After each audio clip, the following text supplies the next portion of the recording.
ازيكم؟ تصريحات وزير الشباب والرياضة دكتور أشرف صبحي مع شوبير.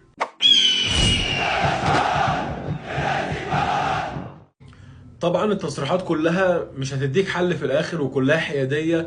دكتور اشرف صبحي قال ان هو كلم وزاره الشباب والرياضه في السعوديه وان هم وفروا حكام سعوديين، ولكن المشكله كانت في الوقت، وانه كلم النادي الاهلي وقال ان النادي الاهلي يتواصل مع نادي الزمالك علشان يلاقوا حل. هو ده اللي اتقال، وقال ان الزمالك لما انسحب طبقت عليه اللائحه، فالاهلي برضه لازم تطبق عليه اللائحه لان دي لائحه وده قانون، ووزاره الشباب والرياضه ملهاش اي علاقه بموضوع الماتش.